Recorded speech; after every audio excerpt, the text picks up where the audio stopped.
안녕하십니까. 2021년 9월 4일 최병우 이펙트 시작하겠습니다. 윤석열 전 검찰총장이 미래통합당, 현재 국민의힘이죠, 고발을 사주했다 하는 의혹 보도를 뉴스버스가 했다. 이건 말씀을 드렸는데, 자, 이 문제에 등장하는 그 날짜, 고발장을 전달했다는 날짜가 4월 3일입니다. 작년 4월 3일이죠. 그 4월 3일에 어떤 일이 있었는가, 과연. 이거를 지금 이런저런 정황을 제가 맞춰서 말씀을 드리겠습니다. 우선 추미애 전 법무부 장관은 이렇게 얘기했습니다. 페이스북에다가 지난해 4월 2일 제가 채널A 기자의 협박사건 보도와 관련해 대검 감찰부에 진상 확인 지시를 내린 날이다. 이렇게 얘기했습니다. 검언유착이라고 줄곧 하고 증거가 많다고 해왔는데 살짝 이제 협박사건으로 판결문에 나온 대로 그렇게 바꿨군요. 그러면서 이렇게 얘기했습니다. 4월 1일 윤석열 전 총장과 한동훈 검사장은 전화통화를 12차례, 그리고 윤 총장의 입이라 할 수 있는 대변인 권순정, 그 다음에 눈과 귀 역할인 수사정보정책관 손준성, 브레인 역할을 한 한동훈 사이에 45회의 단체 카톡방 대화가 오갔다. 연이어 4월 2일에는 윤 전 총장과 한동훈 사이에 17차례의 전화통화가 있었고, 한동훈, 권순정, 손준성 사이에 단체 카카오톡 30회의 대화가 오갔다. 이렇게 얘기를 했습니다. 그러니까 이 얘기는 무슨 얘기냐? 4월 3일 고발장이 결국은 윤석열 전 총장 지휘하에 한동훈, 권순정, 손준성은 수사정보정책관이죠. 이 사람 사이에 작성이 됐다는 걸 뒷받침하는 증거라는 식으로 추미애 전 법무부 장관이 얘기를 한 겁니다. 그러니까 4월 1일, 4월 2일 계속 통화를 하고 단체 카톡방에서 협의를 하고 그러면서 4월 3일 날 고발장을 손준성 정책관이 이제 자기 사법연수원 동기인 미래통합당, 당시에는 미래통합당 송파갑 국회의원 후보였습니다. 이 사람한테 전달을 했다. 이런 얘기가 되는 것이죠. 그러니까 그게 뉴스버스 보도가 사실이다. 이걸 본인이 뒷받침해주는 페이스북을 이렇게 올린 겁니다. 자, 그러면 4월 3일이라는 게 과연 어떤 날이냐? 우선 MBC가 검언유착 의혹을 보도한 날은 3월 31일입니다. 그런데 이 조짐은 이미 제보자 X라는 사람 있죠. 지현진. 이 사람에 의해서 한 열흘 전 정도부터 예고가 돼 있는 상태입니다. 짜고 했으니까. 그러니까 무슨 얘기냐면 지현진이라는 사람이 3월 22일 오후 5시 34분에 페이스북에다 글을 올립니다. 근데 이 글에 최강욱, 황희석, 열린민주당 당시 비례대표였죠. 이 사람들이 함께 찍은 사진, 이걸 링크, 그러니까 연결해서 올려놓고, 이 지현진이라는 사람이 뭐라고 쓰냐면 부숴봅시다. 윤석열 개검들 크크크 이렇게 적어놓습니다. 그리고 그 링크는 황희석, 최강욱 두 사람이 사진 찍어가면서 자기들 페이스북에 올린 건데, 거기에는 또 글이 어떻게 들어갔냐면 그건 5시 5분입니다. 그러니까 이 사람들의 페이스북 글이 올라온 지에 30분도 안 지나서 이 제보자 X라는 지현진 씨가 부숴봅시다 라고 올린 건데, 이 황희석 이런 사람들은 이제 둘이서 작전에 들어갑니다. 이렇게 얘기했습니다. 이게 3월 22일인데 이게 그럼 3월 22일 날 곧바로 알려져 있었느냐? 그건 아닙니다. 이 보도가 나온 거는 바로 4월 3일입니다. 조선일보 단독 보도로 처음으로 나왔습니다. 4월 3일이 그런 날입니다. 자, 그거고요. 그 다음에 3월 24일 지현진 씨 페이스북에 보면 또 이렇게 됩니다. 주말에는 유시민 작가님한테 세주 한잔 사라고 할 겁니다. 이렇게. 이거는 아마 이 즈음에는 주말이라는 게 3월 27일 금요일쯤에는 이런 얘기가 있습니다. 그러니까 원래 이 보도가 3월 27일 날 예정돼 있었던 것 아닌가. 이렇게 지금 추정을 할 수가 있는 대목이고. 근데 이제 그게 늦어지니까 3월 30일 날 MBC 보도 하루 전이죠. 지현진이 갑자기 꿈에 내일 MBC 뉴스데스크를 보라는 신의 메시지가 이런 내용을 올립니다. 다 이제 내일 보도된다는 걸 알았다는 얘기죠. 짜고 치는 거였으니까. 그리고 실제 3월 31일 날 MBC가 보도를 하고요. 4월 2일까지 후속 보도를 합니다. 그렇죠. 4월 2일까지. 그러니까 3월 31일, 1일, 2일 여기까지 후속 보도를 계속 이어갔습니다. 만약에 고발장을 접수하려면 후속 보도가 끝나는 그 시점에 고발장을 접수를 해야 되겠죠. 앞으로 어떤 보도가 나올지도 모르는데 상식이죠. 그런데 3월 31일 날 MBC가 보도를 한 이후에 4월 1일 날 곧바로 추미애 법무부 장관이 KBS 라디오에 나와서 MBC 보도가 사실이라면 심각한 문제다. 보고를 받은 뒤에 감찰 등의 조치를 취하겠다. 이렇게 얘기를 합니다. 그게 바로 추미애 법무부 장관이 어제 페이스북에 올렸다는 4월 2일은 자기가 감찰을 지시한 날이다 하는 얘기가 되는 것이죠. 그리고 MBC 보도가 나온 한 4분쯤 뒤에 페이스북에다가 최강욱 지금 열린민주당 대표가 또 글을 올려서 MBC가 검찰 언론의 유착을 알리는 대특종을 했다. 빨대는 한 곳이다. 누군지 다 아시는 바로 그놈이다. 이렇게 하면서 한동훈 검사장. 왜냐하면 MBC 그 보도에는 한동훈 검사장이라고 이름을 실명을 적시하지 않았거든요. 그러니까 그거를 이미 빨대 딱 해가지고 알았습니다. 지현진도 이 즈음에 빨대라는 표현을 썼습니다. 채널의 이동재 전 기자의 빨대다. 빨대라는 건 언론계 용어인데 이제 취재원, 깊이 있는 취재원이다. 이런 뜻입니다. 그런 뜻은 그러니까 그거를 지현진도 그 표현을 썼고 최강욱도 언론인이 아닌 사람들이 바로 그런 표현을 썼다. 사전에 치밀하게 계획을 했었다 하는 걸 알 수 있는 대목이고요. 자, 이렇게 이제 거의 동시에 뭐 최강욱, 지현진, MBC 뭐 이런 사람들이 이제 한 팀이 돼서 자기들 최강욱, 황희석 자기들 말대로 이른바 작전에 들어간 건데 그럼 그 작전이라는 게 MBC 보도 하나냐? 그게 이제 좀 애매한 부분입니다. 자, 그러면 이제 4월 3일 날 이 고발장을 이제 손준성 정책관이 김웅 의원한테 보냈다는 건데 그 당시에는 의원이 아니었죠. 김웅 후보자였죠.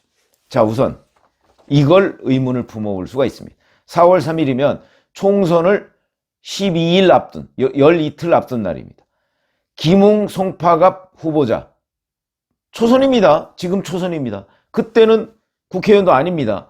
이 사람한테 그걸 보내면 김웅 후보자가 정신이 있었을까요? 자기 선거하느라 지금 한 열흘쯤 뒤에 자기 선거를 치러야 되는데 무슨 정신이 있겠습니까? 그때 혼이 다 빠져나갔을 텐데 총선 앞두고는 그렇습니다. 더군다나 처음 선거하는 사람인데 검사 생활하다가 처음 선거하는 사람 아닙니까? 그것도 서울 선거가 뭐 오죽 힘듭니까? 그런데 거기다가 보낸다? 상식적으로 이해가 되지 않죠. 또 하나, 근데 만약에 손준성 정책관이 실제 보냈다면 아마 김웅 후보자는 당시에 보낸 사실조차 기억을 못, 왜냐면 본인이 그걸 들여다볼 시간이 없으니까 기억을 못했을 수 있다. 그러니까 지금 기억이 안 난다고 하는 게 사실일 가능성이 있다. 그렇거나 아니면 김웅 후보자가 이렇게 얘기했어요. 이게 뭐 그렇게 급한 일이라고. 김웅 후보자한테는 하등 급한 일이 아닙니다. 일도 아니죠. 자기 총선 당선되느냐 여부가 제일 급한 일인데 그렇기 때문에 아마 그때 보낸다고 했더라도 김웅 후보자는 우리 그럼 뭐 그렇게 급한 일 아니잖아. 총선 끝나고 합시다. 왜냐면 이때는 MBC 보도만 있었고 민원연 민주언론운동 시민연합이라고 하는 그 친더불어민주당 이제 언론 감시 단체가 있는데 여기에서 이 문제에 대한 수사를 해달라 검언 요청 의혹에 대해서 그게 언젠지 아십니까? 4월 7일입니다. 4월 7일. 그러니까 3월 31일부터 다 짜고 했을 텐데 그런데도 4월 7일 날 왜 그러냐? 내용을 다 보고 고발장을 쓰고 접수를 해야 되니까 그렇게 빨리 한다는 게 4월 7일 날 한 겁니다. 그러니까 4월 3일이면 MBC 후속 보도가 4월 2일까지 이어졌으니까 4월 3일이면 그때는 MBC 보도 직후입니다. 민원연도 제대로 이걸 고발장을 쓸 수가 없었던 그런 상황입니다. 그러니까 아마도 그러니까 김웅 후보자로서는 이 보도 자체를 못 들었을 가능성이 있고 그러니까 뭐 누가 뭐 손준성 정책관이 보낸다고 해도 그 총선 끝나고 합시다 이렇게 얘기를 했을 가능성이 훨씬 더 높다 이런 얘기가 되는 것이고 자, 그 다음에 만약에 4월 3일 날 고발장을 이제 미래통합당에 전달하고, 그럼 미래통합당에서 이거를 확인을 해야 될 거 아니겠습니까? 그러면 총선 전에 고발조차 못합니다. 합을 할 수가 없죠. 그리고 실제 또 고발도 이루어지지도 않았고요. 고발을 한다고 해도 뭐 어느 패널이 그러던데, 그게 그때 4월 3일이라는 시점이 얼마나 중요한 시점이냐, 뭐 그 미래통합당과 민주당이 뭐 막 힘겨루기를 하고, 자칫 잘못하면 미래통합당이 그 뭐 과반 확보가 안 되는 뭐 이런 상황이 될 수도 있고, 뭐 이렇게 얘기해서 무지무지하게 중요한 시점이었다 그러는데, 그렇지 않습니다. 그때는 이미 판세가 다 기울어져 있을 때고요. 더군다나 뭐 이런 검언유착 의혹 보도와 관련해서 미래통합당이 검찰에, 대검에 고발을 한다고 해서 이거 기사 한 줄도 안 나옵니다. 그건 기자를 안 해본 사람들이 그렇게 얘기를 하는 것이지, 기사 한 줄도 안 나오고, 설령 나온다 해도 총선에 아무런 영향을 못 미칩니다. 총선에, 아니 야당이 뭐 무슨 고발을 했다고 그게 총선에 영향을 미친다? 그건 정말 무지한 얘기입니다. 그런 것이고요. 그러니까 이게 뭐 총선에 영향을 미치게 하기 위해서 4월 3일 날 뭐 어떻게 고발을 사주했다? 이 프레임 자체가 말이 안 되는 얘기다. 무식한 얘기다, 한마디로. 이렇게 얘기를 할 수가 있고요. 윤석열 전 총장이 얘기했듯이 바로 야당이 고발한다고 그래서 그 당시가 수사를 할 수 있는 검찰입니까? 이거 고발하면 결국 MBC의 관할, 그러면 뭐 서부지검이나 아니면 서울중앙지검에서 할 텐데, 중앙지검은 이성윤 지검장이 버티고 있는데 이게 수사가 가능하겠습니까? 그리고 수사해 본들 총선에 아무런 영향을 못 미칩니다. 실제 이 수사는 총선이 지난 뒤에 본격 착수했습니다. 그러니까 이게 뭐 총선에 영향을 미치기 위해서 4월 3일 날 고발했다는 것 자체가 말이 안 되는 주장이다 라는 것이고요. 또 하나, 자, 이 고발장이 무려 17장이라고 합니다. 아무리 빨리 써도요, 17장 고발장, 왜냐면 이 고발장은 MBC 뉴스를 다 청취를 하고 4월 2일까지 후속보도 나온 것까지, 그 다음에 각계의 반응까지 다 첨부를 해서 고발을 해야 될 거 아니겠습니까? 그때부터 고발장을 쓰기 시작해야 될 텐데, 그게 4월 2일까지 막 단톡방에서 전화하고 단톡방에서 협의했다는데 4월 3일 미래통합당에 전달할 정도의 17장의 고발장을 썼다? 불가능입니다. 그렇죠? 불가능입니다. 그러면 이 고발장을 누가 썼겠는가? 이런 것들이 이제 우리가 관심을 둬야 되고 추적을 해야 될 일이다. 이렇게 생각합니다. 하여튼 17장의 고발장을 4월 2일까지 협의하던 사람이 만들어냈다? 불가능이다. 그건 뭐 서로가 다 아는, 더군다나 추미애 장관도 얘기했듯이 4월 2일까지 전화통화하고 뭐 단톡방에서 했다 그러는데 그건 불가능하다. 이런 말씀을 드리고요. 이건 뭐 고발장 써본 사람이면 압니다. 아니 민원연도 빨리 한다는 게 4월 7일 날 고발했거든요. 자, 그리고 그 다음에 또 뉴스버스 보도에 따르면 이 고발장에는 김건희 씨 얘기도 있다, 이렇게 얘기했습니다. 그런데 MBC 3월 31일 날 보도에 김건희 씨 얘기는 없습니다.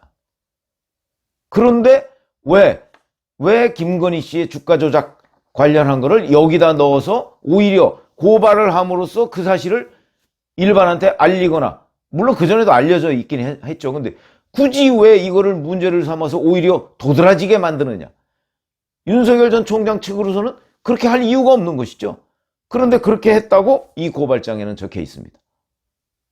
그런데 가만히 들여다보니까 이 김건희 씨의 주가 조작 보도는 MBC가 보도한 게 아니고 2월 달에, 이미 2월 달에 이거 여기에도 제보자 X가 관련된 것으로 보이는데 뉴스타파라는 데서 보도한 적이 있습니다. 그거는 2월 달과 4월 3일은 굉장히 긴 차이가 있죠. 그런데 그거를 여기다가 넣어서 고발장에 접수를 한다? 적어도 윤석열 전 총장 측으로서는 그렇게 할 이유가 없다. 그런 것이죠.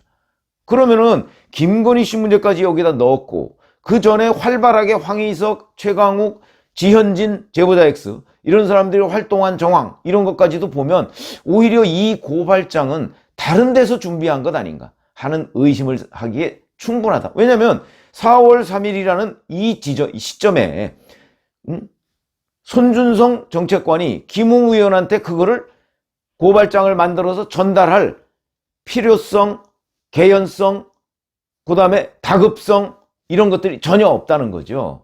그런 차원에서 본다면 오히려 이 고발장은 다른 곳에서 만들어졌어요. 그 즈음에 활발하게 활동을 하던 다른 곳에서 만들었을 가능성이 더 높은 것 아니냐. 우리가 이런 추정을 해볼 수가 있습니다. 그래서 이 부분은 제가 이 4월 3일이라는 시점, 이거를 이 고발장을 만든 사람은 그게 굉장히 중요하다고 생각하고 그 시점을 택해서 만들었는지 모르겠으나 실제 4월 3일이라는 시점은 객관적으로 보면 전혀 중요한 시점이 아니다 하는 관점에서 본다면 윤석열 전 총장한테 4월 3일이라는 건 중요한 시점이 아닌 것이죠. 그런데 이걸 만약에 손준성 정책관이나 이런 사람이 고발장을 쓴 게 아니라면 4월 3일이라는 시점이 굉장히 중요하다고 판단했을 수 있겠다.